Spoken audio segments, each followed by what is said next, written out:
Bayangkan ini, langit biru Indonesia, awan berarak pelan, tiba-tiba terdengar suara menderu. Bukan suara abang bakso, tapi suara jet tempur Dassault Rafale yang gagah meluncur. Indonesia akhirnya resmi memesan 42 unit Rafale. Ya 42, bukan cuma 4 atau 2. Pesawat tempur multi-role buatan Prancis yang katanya bisa melakukan segalanya mulai dari dogfight, serangan darat, sampai jadi cover boy majalah militer. Kenapa Rafale? Karena pesawat ini paket komplit sob, dilengkapi radar AESA, Active Electronically Scanned Array, senjata canggih kayak rudal Meteor, sampai bom pintar AESM. Jangan salah baca, ini bukan AESM, aku akan selalu menunggu ya.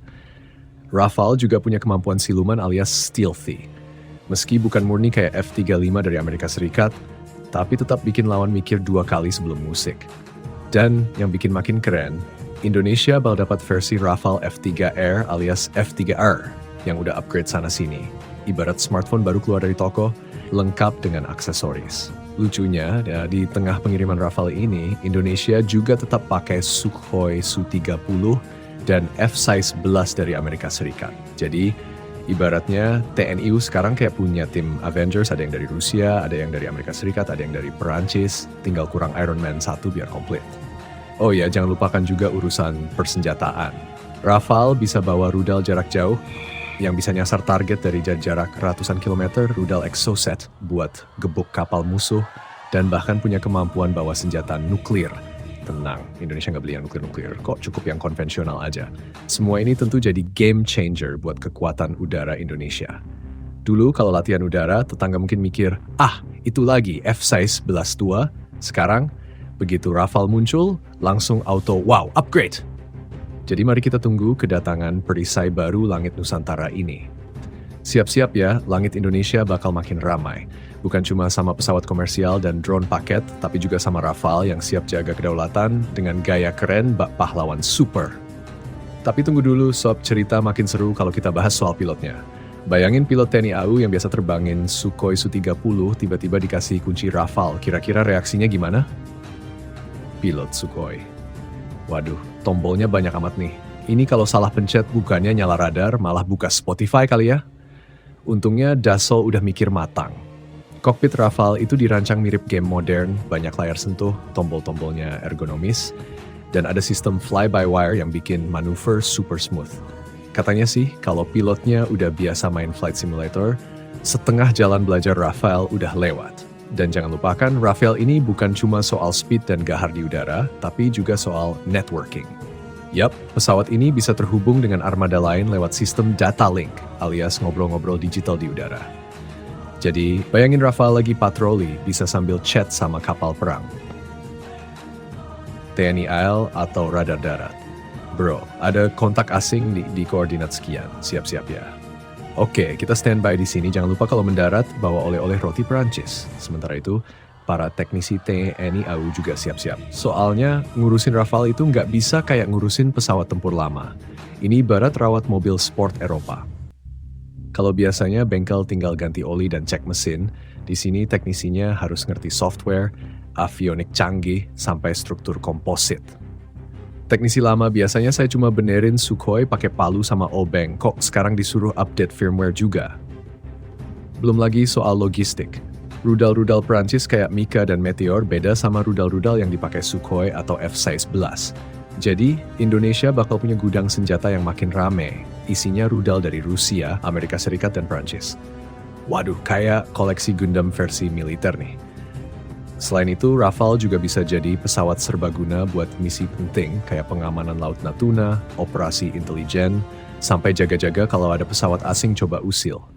Dan lucunya, karena Rafale ini multifungsi, kadang pilotnya juga mesti latihan banyak skenario. Dari dogfight sampai serangan jarak jauh. Oke, hari ini latihan dogfight. Suka, Pak. Besok latihan serangan darat, lusa latihan pengintaian. Minggu depan nggak ada libur ya.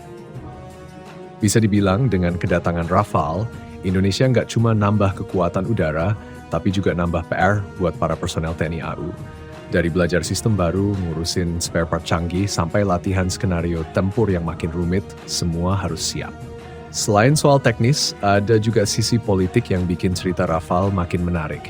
Pengadaan pesawat ini jelas bukan cuma soal beli senjata, tapi juga soal diplomasi. Perancis tentu senang bisa menjual pesawat tempur ke Indonesia, apalagi di tengah persaingan ketat dengan negara lain seperti Amerika Serikat, Rusia, dan Tiongkok. Indonesia di sisi lain, dengan lihai memainkan diplomasi senjata seolah bilang ke semua pihak, jangan anggap enteng kami berteman dengan siapa saja, tapi kami juga siap jaga diri.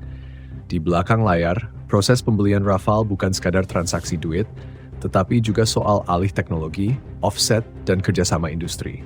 Indonesia berharap bisa dapat transfer teknologi dari Perancis agar tidak selamanya tergantung pada pihak luar untuk perawatan atau pengadaan suku cadang. Industri pertahanan dalam negeri seperti PT Dirgantara Indonesia tentu sudah pasang mata, berharap ada peluang buat ikut terlibat dalam proyek ini. Lalu ada juga urusan latihan bersama. Dengan adanya Rafale, kemungkinan besar TNI AU akan makin sering latihan gabungan dengan Angkatan Udara Prancis. Bayangkan di langit Nusantara nanti ada sesi latihan dogfight antara Rafale Indonesia dan Rafale Prancis. Plus mungkin sesekali pesawat F-14 atau F-16 dari Amerika Serikat ikut nimbrung. Langit jadi arena unjuk gigi, bukan cuma parade pesawat komersial dan drone pertanian. Yang lucu, makin banyak pesawat beda negara yang masuk inventaris TNI AU, makin sibuk juga bagian logistik dan perawatannya. Satu gudang mungkin khusus untuk suku cadang Sukhoi, satu lagi untuk F-16, dan sekarang harus bikin rak baru buat Rafale. Kalau diibaratkan, TNI AU seperti punya garasi super mewah yang isinya mobil-mobil eksotis dari berbagai benua, tapi setiap mobil harus dirawat mekanik spesialis yang beda. Sementara itu, di media sosial, penggemar militer dan pemerhati pertahanan sudah heboh duluan. Ada yang bikin meme membandingkan Rafale dengan pesawat tempur lain, ada yang bikin analisis kemampuan dogfight, ada juga yang sibuk hitung-hitungan biaya operasional. Bahkan ada yang iseng bikin daftar julukan lucu buat Rafale, mulai dari burung Perancis sampai superjet garang. Belum lagi isu soal anggaran. Pembelian Rafale tentu tidak murah, apalagi jumlahnya mencapai 42 unit. Ini bikin sebagian kalangan bertanya-tanya apakah anggaran pertahanan Indonesia bakal aman atau malah harus kencangkan ikat pinggang di sektor lain. Pemerintah tentu sudah menghitung matang karena investasi di sektor pertahanan bukan cuma soal pesawat, tapi juga soal citra, posisi strategis di kawasan, dan kesiapan menghadapi ancaman. Di tengah semua keramaian ini, satu hal pasti, Rafale akan membawa babak baru bagi kekuatan udara Indonesia. Langit yang dulu hanya dihiasi suara jet lawas, sekarang akan makin ramai dengan raungan mesin baru yang siap menjaga kedaulatan negara.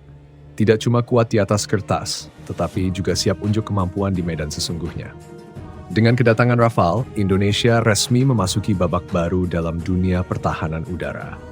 Tidak lagi sekadar jadi penonton di tengah perlombaan alutsista kawasan, tetapi siap tampil sebagai pemain penting yang diperhitungkan. Rafale bukan cuma soal mesin bertenaga atau radar canggih, tapi juga simbol keseriusan Indonesia menjaga langitnya, mempertahankan kedaulatan, dan memastikan siapapun yang coba main-main akan berpikir 1000 kali. Tentu saja semua ini tidak akan langsung mulus. Adaptasi, latihan, penyesuaian logistik, hingga diplomasi internasional akan berjalan bersamaan. Tapi satu hal jelas, langit Nusantara akan makin ramai, bukan cuma oleh awan, burung, atau pesawat komersial, tapi oleh jet tempur mutakhir yang siap menjaga negeri ini. Jadi mari kita sambut Rafale, perisai baru di langit Nusantara, dengan optimisme, semangat, dan tentu saja sedikit candaan karena menjaga kedaulatan itu serius, tapi menikmatinya dengan senyuman, itu ciri khas Indonesia.